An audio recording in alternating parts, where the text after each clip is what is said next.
যে আসলে আমরা কি মুমিন না মুনাফিক।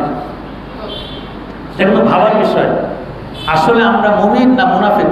এটা কোরআনের আয়না দিয়ে একটু মিলাই নেওয়ার দরকার। আমি একটু মিলাই দিই, আপনারা বুঝবেন। আমি কাউকে মুনাফিক বলবো না, আমি নিজেরাই মুনাফিক বলি।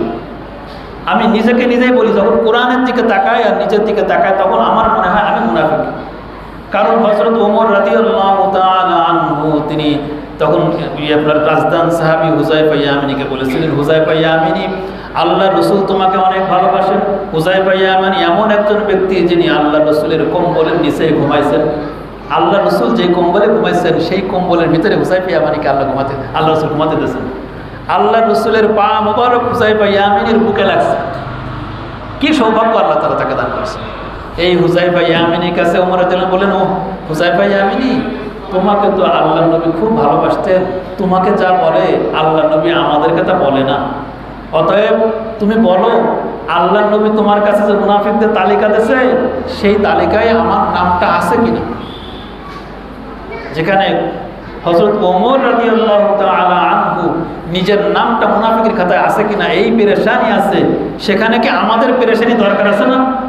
আমার নামটাকে মুনাফিকের খাতায় না মুমিনের খাতায়, এটা কি বোঝার দরকার আছে কি নাই? তাহলে আছে। আমি আজকে কতগুলো পয়েন্ট দিচ্ছি, এই পয়েন্টের আলোকে আপনারা বুঝবেন। আমি আলেম সহ বলতেছি, আমরা কি মুনাফিকের খাতায় আছি না মুমিনের খাতায় আছি। গতকালকে আমি একটা আলোচনা করেছি, আমার আলোচনার বিষয় ছিল এই যে আলেমদের যেই কর্মের কারণে এক শ্রেণীর আলেমরা সারা জীবন জাহান্নামে থাকবে, সারা জীবন থাকবে।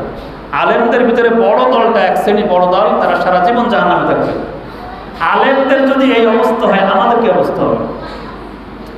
আল্লাহ নবী হাদিসে বলছেন প্রতি 1000 মানুষের ভিতরে 999 জন মানুষ জান্নাতি হবে। এই 999 জন বাদ দেওয়ার পরে যে একজন মানুষ জান্নাতি যাবে, মানে 999 জন জাহান্নামী হবে, একজন জান্নাতি হবে। সেই একজন লোকের ভিতরে আমি আছি কিনা এটা বোঝার দরকার না? কতগুলো আলামত আজকে আমি বলি, যে এই আলামত যদি বুঝি তাহলে আমরা বুঝতে পারবো আমি মুনাফিক না মুমিন। এটা বোঝার জন্য আমার জন্য সহজ হয়ে যাবে। রব্বুল আলামিন বলেন, যে ব্যক্তি মুনাফিক হয়ে যায় তার অবস্থা আছে এমন, ফি কুলুবিহিম মারাদুন ফাযাদাহুমুল্লাহু মারাদা ওয়া লাহুম আযাবুন আলীমুম বিমা কানু ইয়াকযিবুন। যে ব্যক্তি মুনাফিক হয়ে যায় তার অন্তরে এমনিতেই ব্যাধি আছে। আল্লাহ বলেন আমি সেই ব্যাধিটাকে বাড়াই দিই। বাড়াই দেওয়ার পরে রোগের কারণে তার কি অবস্থা হয়? রব্বুল আলামিন বলেন রোগের কারণে তার অন্তরটা মারা যায়, সে মারা যায়, তার কান মারা যায়, তার চোখ মারা যায়, তার যেই মুখ, এই মুখটাও মারা যায়। সুন্নুম বুকুমুন উমিয়ুন